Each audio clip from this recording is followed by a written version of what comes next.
Vedant's Wellness Center, where food become your medicine. Call 905-944-664.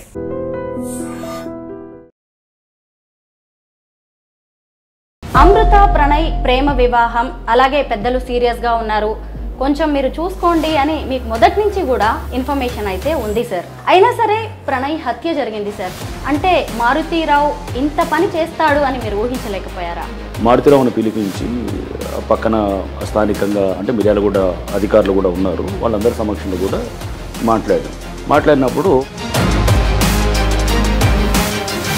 మేము expect చేయండి ఇక్కడ అనమాట. అంటే పిల్లలు వాళ్ళే వచ్చేసి కూతురి కోసం కులం కోసం ప్రణయ్ని చంపడానికి కూడా వెనకాడని మారుతీరావు తనెందుకు ఆత్మహత్య చేసుకుని ఉంటాడని మీరు అనుకుంటున్నారు? మారుతీరావు ఆత్మహత్య చేసుకున్నప్పుడు మేము కూడా యాక్చువల్గా సర్ప్రైజ్ అయ్యాను. ఇతను ఆత్మహత్య చేసుకోవడానికి కారణాలు పలు ఉండొచ్చు. అక్కడ కారణాలు బహుశా రకరకాల నేను అనుకోవటం. ఒకటి నెంబర్ 1,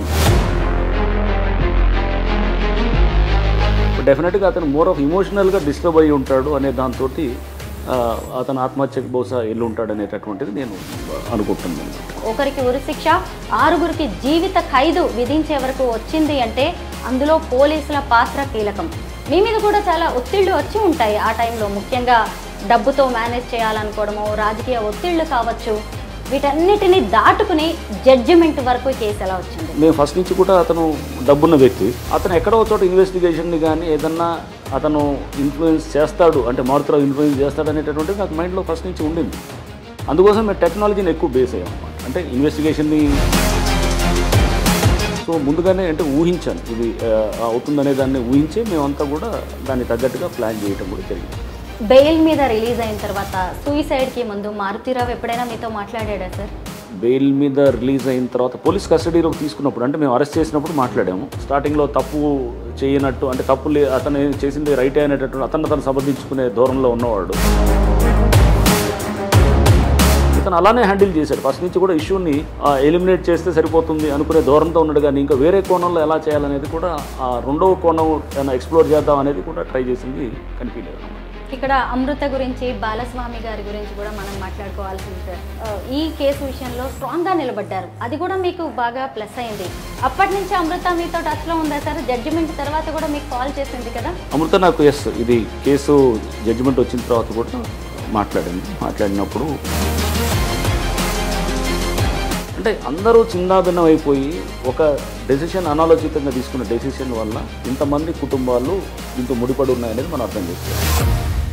అందరికీ నమస్కారం, నేను Swaroopa Putlapalli. Welcome to trending topic.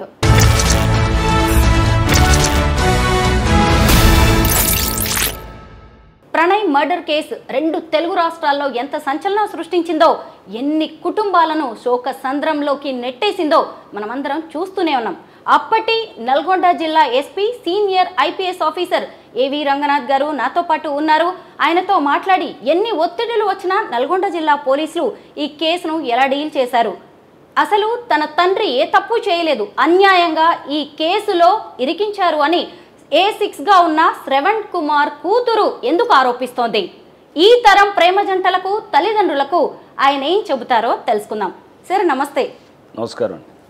అమృత ప్రణయ్ ప్రేమ వివాహం అలాగే పెద్దలు సీరియస్గా ఉన్నారు, కొంచెం మీరు చూసుకోండి అని మీకు మొదటి నుంచి కూడా నల్గొండ జిల్లా ఎస్పీగా ఛార్జ్ తీసుకునే టైంకే ఇన్ఫర్మేషన్ అయితే ఉంది సార్. మీరు మారుతీరావుని అలాగే శ్రవణ్ కుమార్ని పిలిచి మాట్లాడడం, కౌన్సిలింగ్ ఇవ్వడం కూడా జరిగింది. అయినా సరే ప్రణయ్ హత్య జరిగింది సార్. అంటే మారుతీరావు ఇంత పని చేస్తాడు అని మీరు ఊహించలేకపోయారా? లేదు, చూడండి, ఇప్పుడు ఇది ఆల్రెడీ నేను 2018 ప్రెస్ మీట్ పెట్టాం. సెప్టెంబర్ 18వ తారీఖు ఈ మర్డర్ అయిన తర్వాత ముద్దాయిలను అరెస్ట్ చూపిస్తున్న క్రమంలో ప్రెస్ మీట్ పెట్టినప్పుడు కూడా దీని మీద నేను ఆ రోజు చెప్పడం జరిగింది. Even at the cost of reputation. మళ్ళీ ఇంకొకసారి కూడా చెప్తాను. నేను మార్చ్ 2018లో అక్కడ ఎస్పీగా ఛార్జ్ తీసుకున్న తర్వాత అప్పుడు ఐజీ గారిని కలిసినప్పుడు స్టీఫెన్ రవీంద్ర గారు ఐజీగా ఉండేవారు. సో ఐజీ గారిని కలిసినప్పుడు ఇప్పుడు ఐజీ గారు నాకు ఇక్కడ ఒక ఇష్యూ అవుతుంది మిర్యాలగూడలో, ఇది ఒక కులాంతర వివాహం. అప్పుడే అంటే జనవరిలో మ్యారేజ్ అయింది, జనవరి 30-31 ఒక మ్యారేజ్ అయ్యింది అనమాట. వైశ్యాస్ అమ్మాయి అమృత అండ్ ది ఎస్సీ కులస్తుడైనటువంటి దళిత యువకుడు ప్రణయ్, వీళ్ళిద్దరి మధ్యలో ప్రేమ సంబంధించిన ఇష్యూ. అండ్ అప్పటికే కొంత ఇష్యూ కొంచెం జటిలమవుతున్న దీన్ని ఐజీ గారు నాకు ఆల్రెడీ హింట్ ఇచ్చారు, కొంచెం జాగ్రత్తగా గమనిస్తుండండి అని కూడా చెప్పారు. అది ఎప్పటికైనా కానీ ఇష్యూ పెద్దదిగా అవ్వచ్చేమో అని కూడా నాకు హింట్ ఇచ్చారు. ఇస్తే నేను వెంటనే న్యాచురల్గా నేను చేరిన ఒక వారం 10 రోజుల్లోనే నా ఆఫీస్లోనే, అంటే అప్పుడు ఎస్పీ ఆఫీస్ నల్గొండ ఆఫీస్కి పిలిపించాం కూడా. ప్రణయ్ మన మారుతిరావు గారిని ఆయన కూడా పిలిచాం. మారుతిరావుని పిలిపించి పక్కన స్థానికంగా అంటే మిర్యాలగూడ అధికారులు కూడా ఉన్నారు, వాళ్ళందరి సమక్షంలో కూడా మాట్లాడినప్పుడు జనరల్గా మారుతిరావు సార్ మాది అయింది 2 నెలలు అయిపోయింది, అప్పటికే మ్యారేజ్ అయ్యే వాట్ ఎవర్ ఇది, సో ఇక ఎవరి దారి వాళ్ళది, నాకు బిడ్డ లేదనేటట్టు నేను అనుకుంటాను అనేటట్టు ఆ ధోరణిలో మాట్లాడాడు. జనరల్గా అలానే మాట్లాడుతుంటారు ఇటువంటి మ్యారేజెస్ ఇష్యూస్లో. అలా మాట్లాడుతూ మాకు పూర్తిగా మేము తెగదెంపులు తెలుసుకున్నాం, మాకు అసలు ఇక వాళ్ళు ఎవరో మేము అనే పద్ధతిలో మాట్లాడినప్పుడు సరే ఓకే, బట్ జాగ్రత్త అని ఒక హెచ్చరిక చేసి ఆయన వెళ్ళిపోయిన తర్వాత మా అధికారులు కూడా చెప్పాను, జాగ్రత్త, కొంచెం మనం వాచ్ చేస్తుండాలి, ఎందుకంటే ఇతను చెప్పిన దాని మీద మనం బేస్ అవ్వాల్సిన అవసరం లేదు, మనం వెయిట్ చేసి వాచ్ చేద్దాం, కొంచెం చూస్తుండండి ఏం జరుగుతుందనేది కూడా అక్కడ కొంచెం నిశ్చితంగా గమనిస్తుండండి అక్కడ పరిస్థితులను కూడా చెప్పడం జరిగిందన్నమాట. అది అయిపోయింది. అయిన తర్వాత నెక్స్ట్ వీళ్ళు ఆగస్ట్లో మ్యారేజ్ మళ్ళీ రిసెప్షన్ పెడతారు. ఈ మ్యారేజ్ వీళ్ళది ప్రణయ్ అండ్ అమృత వాళ్ళు ఆగస్ట్లో అక్కడ మిర్యాలగూడలో రిసెప్షన్ పెడతారు. అప్పుడు కొంత ఫొటోస్ అవన్నీ కూడా అక్కడ లోకల్స్ వీళ్ళు వాట్సాప్లలో అవి తిరుగుతూ ఇతని దృష్టి కూడా వెళ్ళటం, వాళ్ళంతా కూడా అందరిని ఇన్వైట్ చేస్తూ ఇదంతా ఉంటే అతను కొంత ఇంకాస్త ఇబ్బందిగా ఫీల్ అయినట్టు అనిపించింది. బట్ అలానే ఆ ఫొటోస్ చూసే అతను కుట్రకి తెరలేపాడంటే కాదు, దానికన్నా 2-3 నెలల ముందే అంటే జూన్ నుంచే అతను ప్లాన్ చేయటం అనేది మనకి దృష్టికి వచ్చింది అనమాట. ఎందుకంటే సిమ్ కార్డ్స్ కొన్నదంతా కూడా అప్పుడే ముందే కొంటారు, దానికి కావాల్సినటువంటి ఇది బండి కొనేది కూడా ముందే కొంటారు, ఇవన్నీ కూడా ముందే జరిగిపోయినాయి. అంటే కేవలం పెళ్లి చేసుకుంటున్నారు అనే దాంతో ఇతను అప్పుడే ప్లాన్ చేశాడు అనేది అంటాం కూడా కరెక్ట్ కాదనమాట. సో ఇతను సరే ఆ విధంగా పెళ్లి చేసుకునే క్రమంలో అమృత వాళ్ళ మదర్ వాళ్ళతోటి మెల్లిగా ప్యాచప్ అవ్వటం కూడా జరుగుతుంటుంది అనమాట. అమృత తర్వాత అప్పటికే ప్రెగ్నెంట్, అంటే పెళ్ళి అంటే ఇది రిసెప్షన్ లాగా, పెళ్ళి అప్పటికే అయిపోయింది, అంటే జనవరిలోనే వీళ్ళు ఆర్య సమాజ్లో పెళ్లి చేసుకోవడం జరుగుతుంది. అంటే అప్పటికి దాదాపు 8-9 నెలలు అయింది కదా, సెప్టెంబర్లో అదే ఆగస్ట్ అంటే 7-8 మంత్స్ అవుతుంది. ఈ అమ్మాయి కూడా ప్రెగ్నెంట్ ఉంది, 4th or 5th month what ever ఇది ఉంటే రిసెప్షన్ అయిపోయిన తర్వాత కూడా వీళ్ళు కొంత తల్లితోటి మెల్లిగా టాకింగ్ టర్మ్స్లోకి మాట్లాడటం అనేది అది జరుగుతుంది. సో మేము కూడా అక్కడ స్థానికంగా ఉన్న అధికారులు కూడా అంతా కనుక్కుంటున్నప్పుడు వీళ్ళు పర్వాలేదు, కొంత మళ్ళా వీళ్ళ ఏది మాటలు మధ్యలో మొదలయ్యాయి, ఇద్దరు కొంత కలుసుకోవటానికి ఆస్కారం ఉన్నట్టు తెలుస్తుండేది అనమాట. సో వీళ్ళు కూడా వచ్చేసి వాళ్ళు మాకు ఇప్పుడు కొంత ప్యాచప్ అవుతున్నది అనేటటువంటి ధోరణిలో అక్కడ లోకల్ ఆఫీసర్స్ కూడా చెప్పడం అనేది ఉన్నప్పుడు న్యాచురల్గా మేమేమనుకుంటాం, సరే కింద వాళ్ళు బాగవుతున్నప్పుడు మనం ఎందుకు మళ్ళీ వెళ్ళి పెట్టి మనం ఏదో దాంట్లో అనవసరంగా కాంప్లికేట్ చేయటం, ఫస్ట్ ఏదో గొడవ వచ్చింది, విడిపోయారు ఎవరు వాళ్ళు మళ్ళీ తొందరగా వాళ్ళు ప్యాచప్ అవ్వాలని చూస్తున్నప్పుడు గుడ్, అది దట్ ఈస్ హౌ మెల్లిగా టైం తోటి వీళ్ళందరూ కలిసిపోతారేమోలే అనుకునేటటువంటి దాంతో మేము కూడా ఉన్నాం అనమాట. వాళ్ళు కూడా అదే పద్ధతిలో చెప్పారు. మారుతిరావు చెప్పినప్పుడు నేను ఫస్ట్ బేస్ అవ్వలేదు, కానీ ఎప్పుడైతే అమృత ప్రణయ్ వాళ్ళు మేము బాగా అవుతుంది అనుకున్నప్పుడు మేము కొంత నమ్మటం అనేది జరిగిందనమాట. అది తల్లిని అంటే అమృత వాళ్ళ తల్లి తోటి వీళ్ళు మెల్లిగా మాట్లాడటం అండ్ ఈ అమ్మాయి ప్రెగ్నెంట్ ఉన్న విషయం కూడా ఆ తల్లికి చెప్పటం, తల్లి కూడా వీళ్ళతో మాట్లాడటం ఇది జరుగుతుందన్నమాట. మారుతిరావు కూడా ఈ తల్లి ద్వారా సమాచారం కూడా సేకరిస్తుండేవాడు అన్నమాట. అంటే ఈ డాక్టర్ దగ్గరికి వెళ్తుందా ఏంటి జరుగుతుంది అనేది కొంత విషయం కూడా ఇతను సేకరిస్తుండేవాడు.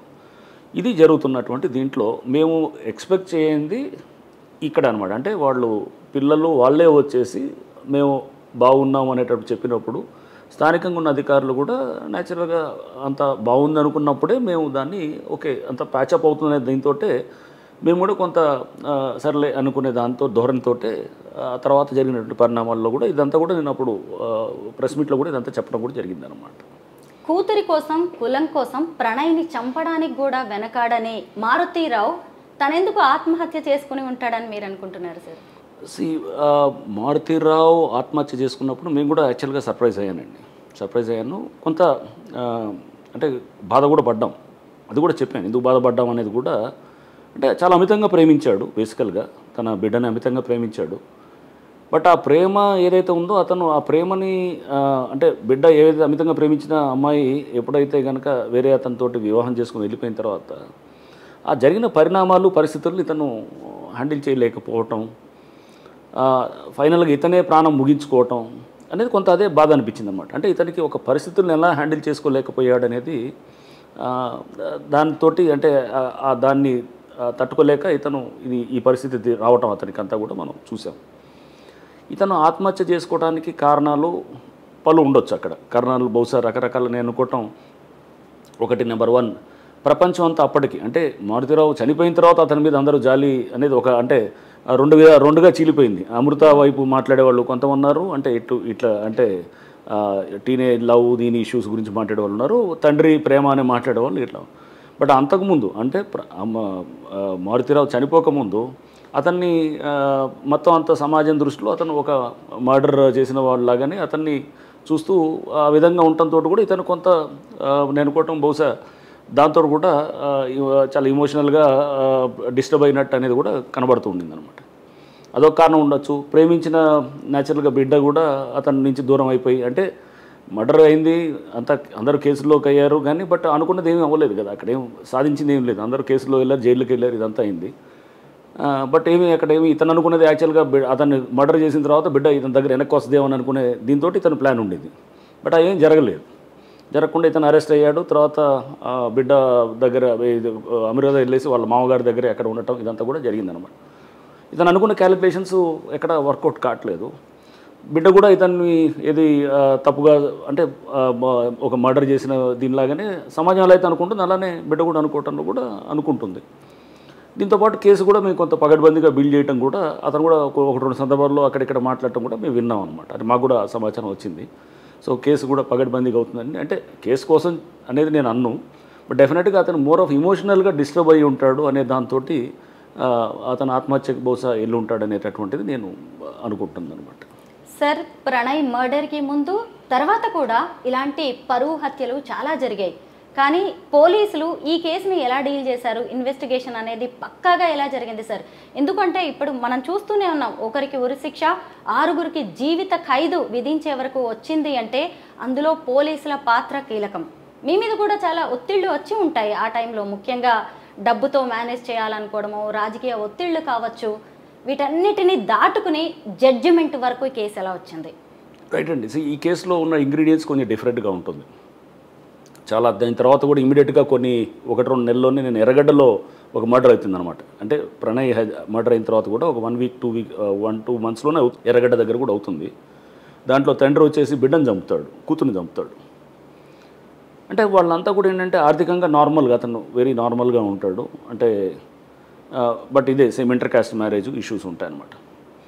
దీనికి ఇంత ప్రాముఖ్యత లేకపోతే ఇంత దీనికి ఇంత పబ్లిక్ ఇంత కనెక్ట్ అవ్వడానికి కారణం ఏంటంటే ఉన్నాయి కొన్ని ఇష్యూస్ ఉన్నాయి. ఒక పక్కన తండ్రి ఏమో బాగా ఎఫ్లూయెంట్, బాగా డబ్బున్న ధనిక దీని వర్గం నుంచి వచ్చినవాడు, వైశ్య సామాజిక వర్గం. అబ్బాయి పిల్లవాడు వచ్చేసి ఎస్సీ మాలా సామాజిక వర్గం. వాళ్ళు మిడిల్ క్లాస్, అతను ఒక ఎంప్లాయీగా ఉండేవారు, వాళ్ళు బాలస్వామి గారు. సో పిల్లలు కూడా చూడటానికి చక్కగా ఉన్నారు. వీళ్ళంతా ఫోటో షూట్ అదంతా తీయటం అదంతా కూడా టీవీలో అదంతా కూడా పాపులర్గా అది చూడటంతో పిల్లలు అందరూ చాలామంది కనెక్ట్ అవ్వడానికి అప్పుడు స్టార్టింగ్.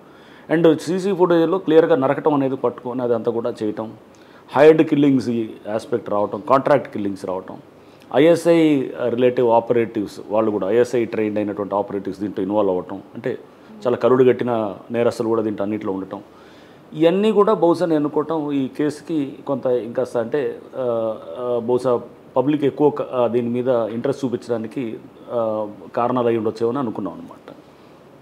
ఎందుకంటే చాలా అయినాయి తర్వాత కేసెస్. బట్ ఎస్, ఇన్ఫ్లుయెన్సెస్ అంటే నా మీద ఎటువంటి ఇన్ఫ్లుయెన్సెస్ ఏమీ లేవు. బట్ డెఫినెట్గా మేము ఫస్ట్ నుంచి కూడా అతను డబ్బున్న వ్యక్తి. అతను ఎక్కడో చోట ఇన్వెస్టిగేషన్ని కానీ ఏదన్నా అతను ఇన్ఫ్లుయెన్స్ చేస్తాడు అంటే మారుతిరావు ఇన్ఫ్లుయెన్స్ చేస్తాడు అనేటటువంటిది నాకు మైండ్లో ఫస్ట్ నుంచి ఉండింది. అందుకోసం మేము టెక్నాలజీని ఎక్కువ బేస్ అయ్యాం అనమాట. అంటే ఇన్వెస్టిగేషన్ని హ్యాండిల్ ఇన్వెస్టిగేషన్ని మేనేజ్ చేయడంలో కానీ, లేకపోతే మేము ఛార్జ్షీట్ వేసిన తర్వాత సాక్షుల్ని తర్వాత మేనేజ్ చేసి వాళ్ళని హాస్టైల్ అంటాం అనమాట. అంటే ప్రాసిక్యూషన్ విట్నెసెస్ ఉంటారు, వాళ్ళని హాస్టైల్ చేయటం అనమాట. అంటే వాళ్ళు మరి మాకు తెలియదే, పోలీసు వాళ్ళు చెప్పమంటే చెప్పాం, లేదా ఎక్కడ సంతకం చేయమంటే చేసాం, లేదా పోలీసు వాళ్ళు ఈ విధంగా చెప్పారంటే అలా తీసుకొచ్చి చెప్పాం, పంచనామాల్లో మాకు తెలీదు, వాళ్ళు మా తెల్ల కాగితాలు మీద ఇలా చెప్పేవాళ్ళు కూడా చాలామంది ఉంటారన్నమాట. ఆ విధంగా హాస్టైల్ అవుతారనమాట. సో సాక్షులు హాస్టైల్ అవుతారు. హాస్టైల్ చేయడానికి డబ్బు చూపించవచ్చు, లేకపోతే ప్రలోభాలతో ఉండొచ్చు, లేకపోతే బెదిరింపులు కూడా ఉండొచ్చు. ఎందుకంటే వీళ్ళందరూ చాలా తీవ్రమైన ఇది నేరాల్లో ఇన్వాల్వ్ అయిన వాళ్ళు. ఎందుకంటే సుభాష్ శర్మ కూడా గతంలో చాలా నేరాల్లో ఉన్నవాడు. మన ఎవరు ఇతను భారీ కూడా అతను అంతకుముందు కూడా నేరాల్లో ఉన్నాడు. అండ్ ఇతను మన A3 ఉన్నటువంటి ఇతను మన అస్గర్ కూడా, A3 అస్గర్ కూడా అతను ఇంకా వీళ్ళందరికన్నా ఎక్కువ ఇతనికి అంటే ఇన్వాల్వ్మెంటు, చాలా మర్డర్స్లో ఉన్నాడు, చాలా క్రైమ్స్లో ఇన్వాల్వ్ అయినటువంటి అస్గర్ అలీ. సో వీళ్ళందరూ ఈజీగా భయంతో మేనేజ్ చేయడానికి ట్రై చేయొచ్చు, లేకపోతే మారుతిరావుకు ఉన్న డబ్బు బలంతో మేనేజ్ చేయడానికి ట్రై చేయొచ్చు అనే దాన్ని ఫస్ట్ నుంచి నాకు ఐడియా ఉంది. అందుకోసం ఫస్ట్ నుంచి కూడా దర్యాప్తుని టెక్నాలజీ మీద ఎక్కువ పోవాలనే దాంతో టీమును కూడా అలానే తయారు చేసాం అన్నమాట. చేసినప్పుడు కూడా అక్కడ టెక్నికల్ చూసేటటువంటి అప్పుడు రాజశేఖర్ అని చెప్పేసి SI ఉండేవాడు, సో టెక్నాలజీ రిలేటెడ్ అతన్ని, నెక్స్ట్ సుధీర్ అని చెప్పి అతన్ని, ఇంకా టాస్క్ ఫోర్స్ ఇన్స్పెక్టర్స్ ఉన్నారు. సో టెక్నికల్గా ఉండే టీమ్స్ని కూడా ఎక్కువ దీంట్లో ఇన్వాల్వ్ చేసామన్నమాట. చేసి సాంకేతిక పరిజ్ఞానాన్ని చాలా విస్తృతంగా వాడాం, సైంటిఫిక్ ఎవిడెన్స్ని, టెక్నాలజీని అనమాట. సో ముందుగానే అంటే ఊహించాను ఇది అవుతుందనే దాన్ని ఊహించే మేమంతా కూడా దాన్ని తగ్గట్టుగా ప్లాన్ చేయటం కూడా జరిగింది అనమాట కేసు. సార్ మిట్ట మధ్యాహ్నం నడి రోడ్డు మీదే ప్రణయ్ హత్య జరిగింది సార్. అక్కడ సీసీ కెమెరా విజువల్స్ తప్ప ఇంకేం లేవు, అది కూడా వెనక నుంచి ఉంది. మీరు ఎలాగ వాళ్ళని ట్రేస్ చేశారు? ఇది కేసులలో ఫస్ట్ మనకి వచ్చేది ఏంటంటే అతను ఓన్లీ నరకటం మనం చూసాం, అది వీడియో, అది కూడా అంత క్లియర్గా ఉండదు. నరికిన తర్వాత నెక్స్ట్ మనకి ఇంకేమీ ఆధారాలు ఉండవు. కాల్ డేటాలో కూడా అక్కడ అతను తోటి మారుతిరావుతో డైరెక్ట్ కాంటాక్ట్ ఉండేది ఏమి ఉండదు. సో న్యాచురల్గా మనకి అతను ఎవరు, ఈ మారుతిరావు కనెక్ట్ ఏంటి అనేది కూడా మనకి ఎస్టాబ్లిష్ చేయడానికి కాంటాక్ట్స్లో కాల్ డేటాలో కూడా చూస్తే ఎవడో తెలియదు. మనం ఏదన్నా నార్మల్ టవర్ డేటాని తీస్తే కనుక నార్మల్ టవర్ డేటాలో కూడా మనకి అర్థం కాదనమాట. బట్ మా డౌట్ డెఫినెట్గా మారుతిరావు మీద డౌట్ ఉండింది. బట్ మారుతిరావు ఆ టైంలో హైదరాబాద్కి వెళ్ళాడు. యాక్చువల్గా అసలు కలెక్టరేట్కి వచ్చి SP ఆఫీస్కి కూడా రావాలని ఏదో ప్లాన్ చేసుకున్నాడు, వచ్చి ఏదో కలిసి వెళ్ళాలి, ఏదో పని మీద అన్నట్టు.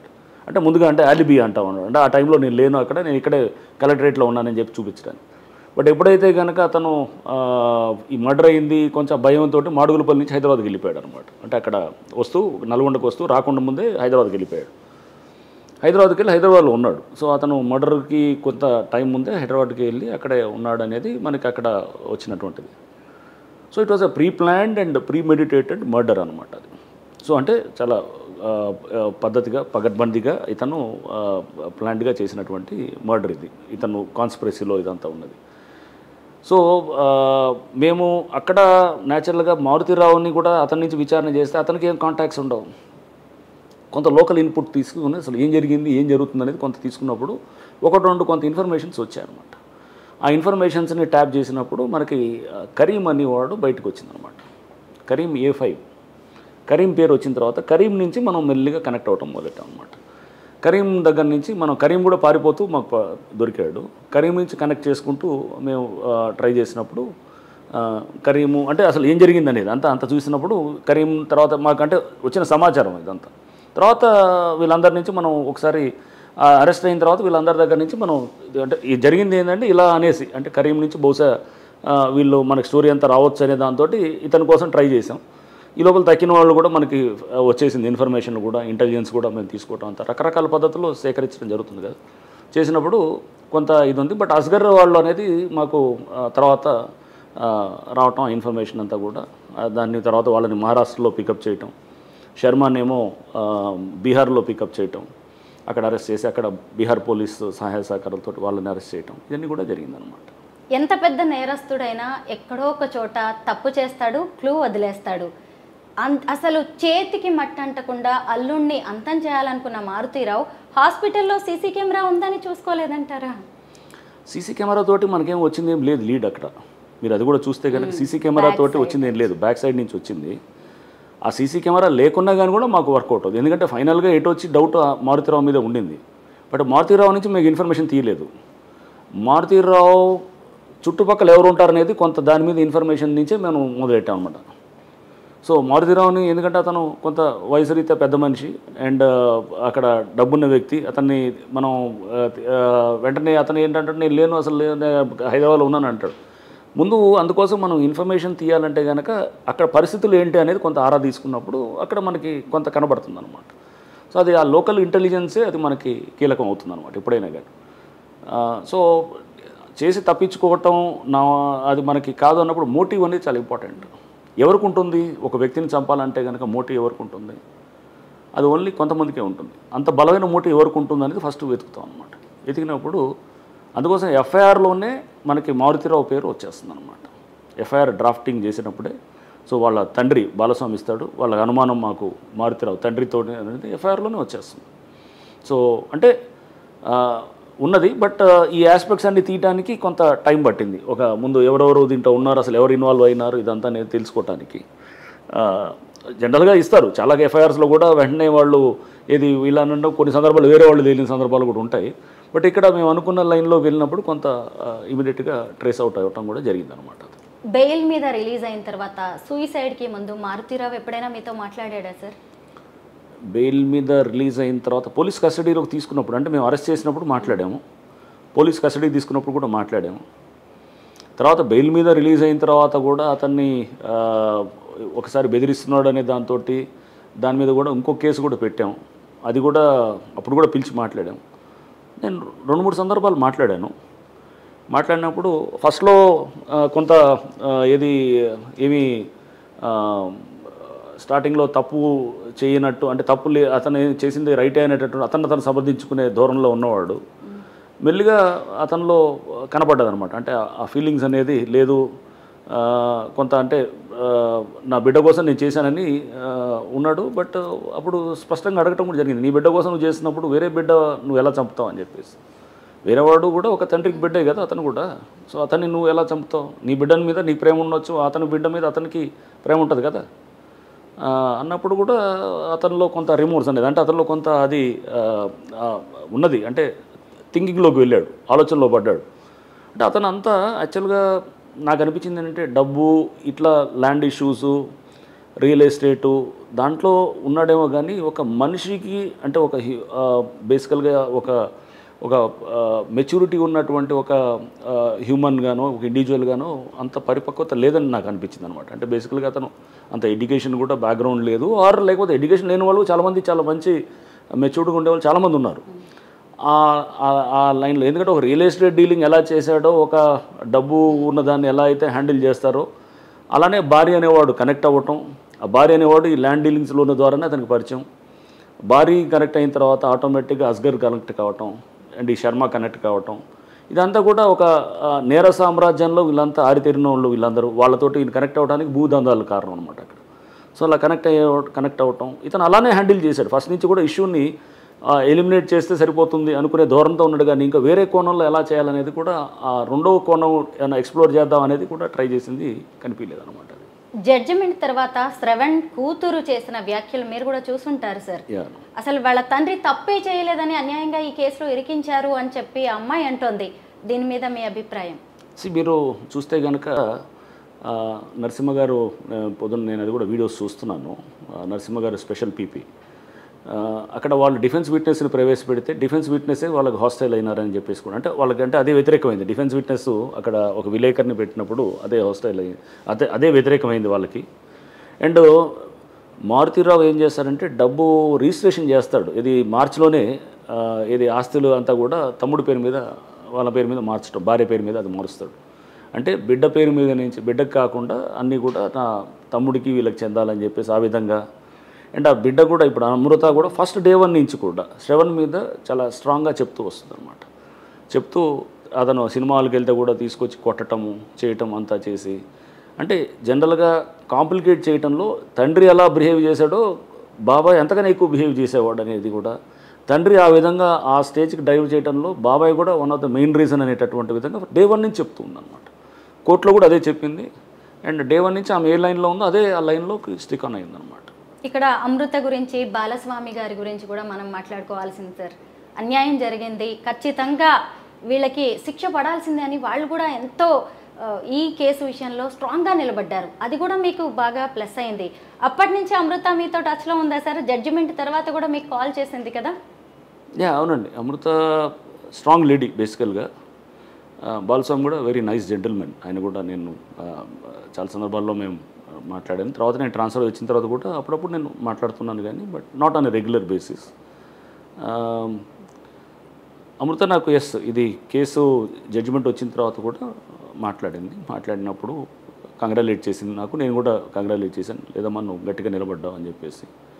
She a strong lady. Day one నుంచి ఏదైతే తనకు అన్యాయం జరిగిందో దాని గురించి ఎవరేమనుకున్నా కానీ, సోషల్ మీడియాలో కూడా ఎప్పుడైతే మారుతిరావు చనిపోకముందు ఒకలాగా ఉన్నటువంటి అంటే పబ్లిక్ నుంచి ఉన్నటువంటి రియాక్షన్స్, ఆయన చనిపోయిన తర్వాత అంత సింపతి, నార్మల్గా చనిపోగానే సింపతి మొదలవుతుంది కదా, సో సింపతి వచ్చేసి అప్పుడు అమృతాన్ని టార్గెట్ చేసేటటువంటిది కూడా సోషల్ మీడియా ఉంది. ఇవన్నీ చేసిన తర్వాత కూడా అమ్మాయి చాలా బలంగా నిలబడి చేయటం అనేది కూడా డెఫినెట్గా ఆమె స్ట్రాంగ్ లేడీ అని నేను అనుకుంటాను. ఓకే, తప్పులు అనేది ఎవరిది తప్పు ఎవరిది రైట్ అనేది it's a bigger larger issue.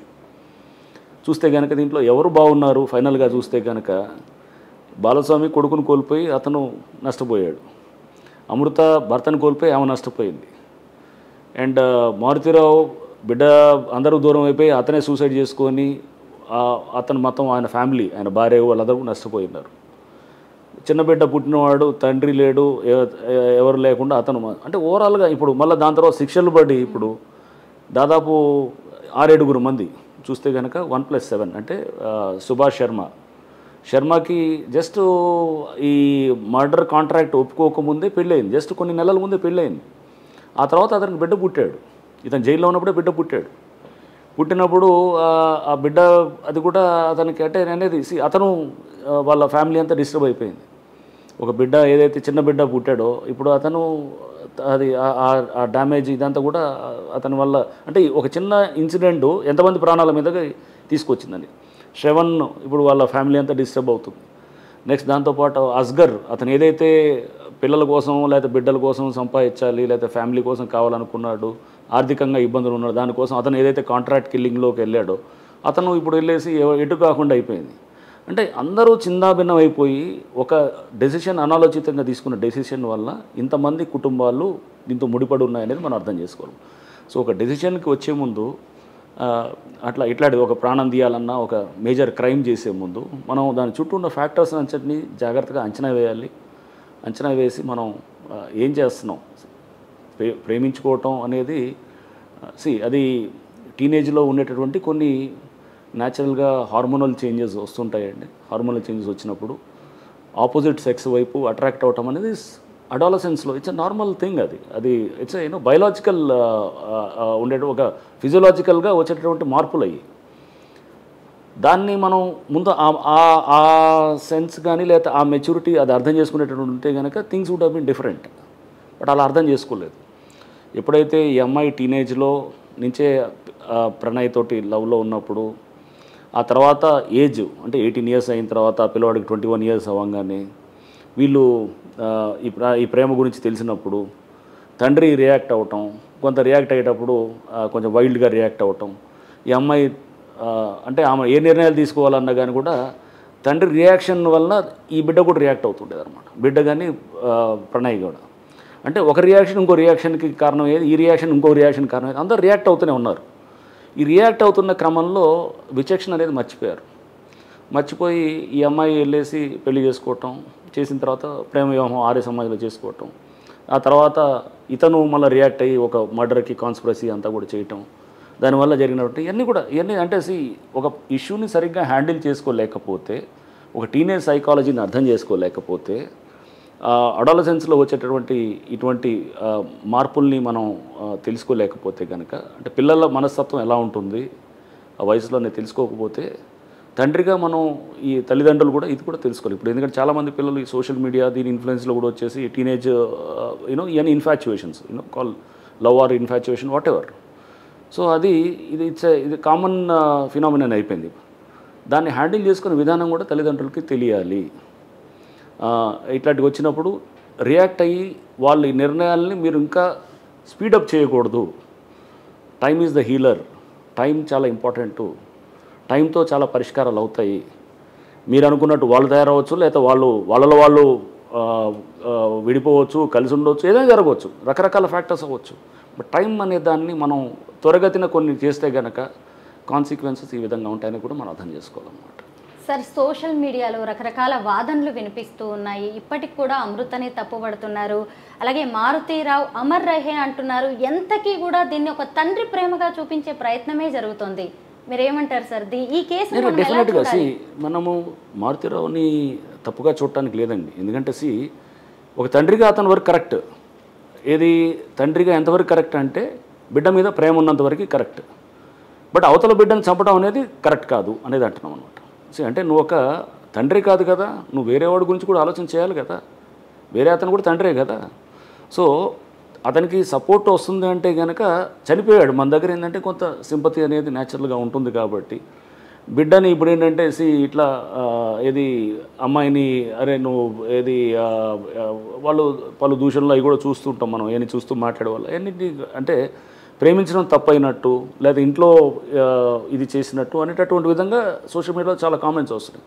Yes, డెఫినెట్గా మనం ఐడియల్ సిచ్యువేషన్ ఏంటి, విన్ విన్ సిచ్యువేషన్ ఉండాలి. అంటే తల్లిదండ్రులకు నచ్చిన సంబంధం పిల్లలు తీసుకొచ్చేటట్టు ఉండాలి, పిల్లల దాన్ని కూడా తల్లిదండ్రులు ఆమోదించేటట్టు ఉండాలి. ఇద్దరు అంతా పరస్పరంగా ఉంటే కనుక దట్స్ ఏ ఐడియల్ సిచ్యువేషన్ అనమాట. ఆ సిచ్యువేషన్ రావటం కోసం దాంట్లో రెండు వైపులా కూడా కొన్ని ఏది కన్సెషన్స్ కానీ లేకపోతే మెట్టు తగ్గటాలు అనేది కానీ ఇవన్నీ కూడా చేయాల్సిన పరిస్థితులు ఉంటాయి. దానికి చెప్తున్నాం కదా, ఇతను బహుశా మీరు కొత్త బంగారు లోకం సినిమా చూస్తుంటే కనుక ఇది చాలా క్లియర్గా కనబడుతుంటుంది అనమాట. సో అది డిఫరెంట్ కాంటెక్స్ట్లో ఉండొచ్చు కానీ బట్ ఇట్లాంటి ఒక సిచ్యువేషన్ వచ్చినప్పుడు దాన్ని మనిషికి అన్నీ ఎట్లా వస్తుందండి, మనం నడిచేటప్పుడు నడిచి మంచాలు పట్టుకొని చిన్న ఏది కార్డ్స్ పట్టుకొని లేకపోతే టేబుల్ పట్టుకొని నడుచుకుంటూ గోడను పట్టుకొని నడుస్తాం. అంటే నడక చిన్న బుడిబుడి నడకలతోటి నడక నేర్చుకోవటం జరుగుతుంది. ప్రాబ్లమ్స్ వచ్చే కొద్దీ కూడా మనం ప్రాబ్లమ్స్ని ఫేస్ చేసే కొద్దీ కూడా మనల్ని ఎలా ఫేస్ చేయాలనేది మనకు ఎక్స్పీరియన్స్ నుంచే నేర్చుకుంటాం. అంటే గతంలో ఒక ప్రాబ్లం ఉంటే కనుక ఇలా చేసాం కాబట్టి ఈ ప్రాబ్లం ఇలా చేయాలనేది ఉంటుంది. That is a problem solving approach ఉంటుంది కూడా. ఇక్కడ ఈ ప్రాబ్లం అనేది ఎవరికి ఫస్ట్ టైం వస్తుంది లైఫ్లో, ఇతనికి ఎలా హ్యాండిల్ చేసుకోవాలో తెలియనప్పుడు ఏం చేయాలి, మనం చుట్టూ ఉన్న కొంతమంది మన శ్రేయోభిలాషులను కొంతమంది వాళ్ళని కాస్త ఆలోచన బ్యాలెన్స్డ్ థింకింగ్ చేసే వాళ్ళని 10 మందిని సంప్రదించాలి. చేసినప్పుడు వాళ్ళది తీసుకున్న తర్వాత మనం చేయాలి. నువ్వు గారాబం చేసావు, తండ్రిగా గారాబం చేసి బిడ్డ సరే చాలా గారాబంగా పెరిగిన అమ్మాయి, ఈ అమ్మాయి పెద్ద ఫ్లెక్సీ కటౌట్ ఇంట్లో పెట్టుకునేవాడు ఇతను పెట్టి అది కూడా చెప్తుండేవాడు. పెద్ద లేకలేక పుట్టిన అమ్మాయి అంత పెద్ద కటౌట్ పొద్దున్న లెగిస్తే బిడ్డను చూడాలనుకునేది ఇట్లా ఉండేదన్నమాట. మాకే బాధ అనిపించేది, అరే ఇంత ప్రేమ ఉన్నవాడు బట్ రియాక్ట్ అయ్యే పద్ధతి నువ్వు అది కంట్రోల్ చేసుకోలేక బిడ్డని ఏది చాలా ఫ్రీగా వదిలేసాడు. ఫ్రీగా వదిలి పేరెంటల్ కంట్రోల్ అనేది కొంత కంట్రోల్స్ ఉండాలి. ఆ కంట్రోల్ కాకుండా ఫ్రీగా ఉన్న తర్వాత బిడ్డ సరే లవ్లో పడ్డప్పుడు నువ్వు దాన్ని హ్యాండిల్ చేసుకున్న విధానం నువ్వు చేయకుండా మళ్ళీ నువ్వు మర్డర్ వైపు ఆలోచన చేయటం, ఓ ప్రాణాన్ని తీయటం అనేది అండ్ అది అతను ఇది అంటే మన ఆనర్ కిల్లింగ్ అంటే కులం అనే ఫ్యాక్టర్ని తీసుకొస్తూ చేసిన దాన్ని మనం అది డెఫినెట్గా అది మనం ఆమోదించే విషయాలు కాదు, చట్టపరంగా నేరం అండ్ సమాజపరంగా కూడా అది కరెక్ట్ కాదు అనేది నా భావన అనమాట. సార్, మీ కెరీర్లో మీ సర్వీస్లో మీకు చాలా అచీవ్మెంట్స్ ఉన్నాయి, చాలా విక్టరీస్ ఉన్నాయి. ఈ కేసు ఎప్పటికీ మెమరబులా? యా, డెఫినెట్గా అండి. ఇది one of the important case. ఇది చూస్తే కనుక మేము ఆ టైంలో ఇన్వెస్టిగేషన్ చేస్తున్నప్పుడు కూడా నాకు బాగా గుర్తు, ఒక ప్రముఖ మీడియా ఛానల్ వాళ్ళు మమ్మల్ని ఇంటర్వ్యూ చేస్తూ చూపించలేదు. ఇంకా September 18th ఆ రోజు 2018 ఇంకా అరెస్ట్ చూపించలేదు. నెక్స్ట్ ముందు రోజు అనుకుంటా September 17th ఒక టీవీ ఛానల్లో మమ్మల్ని ఏదంటే మీరు కరెక్ట్ మీరు మేనేజ్ చేయలేదు, మీరు కరెక్ట్గా చేస్తున్నారని ఎలా అనుకోవాలనేటువంటిది కూడా ఒక విలేకరి అడుగుతాడు అనమాట. విలేకరి కనపడ్డప్పుడు కూడా అడుగుతుంటాను నేను ఎప్పుడు. సో అంటే మమ్మల్ని మేము ప్రూవ్ చేసుకోవాల్సిన పరిస్థితి ప్రతి స్టెప్లో వచ్చేదన్నమాట.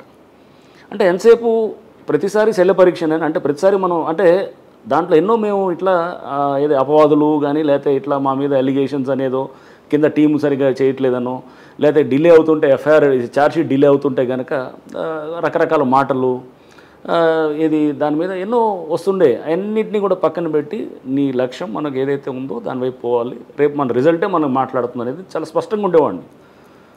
అదే అనుకున్నట్టుగానే వచ్చింది, రిజల్ట్ కూడా అలానే వచ్చింది. సో మనం మాట్లాడేవాళ్ళు 100 రకాలుగా మాట్లాడతానండి. అన్నీ తీసుకుంటే కనుక మనం పనిచేయలేము అన్నమాట.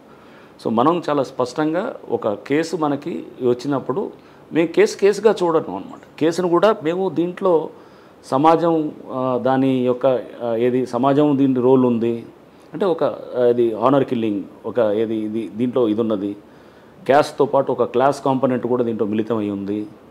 అండ్ ఇది సోషల్ ఇష్యూగా చూస్తాం.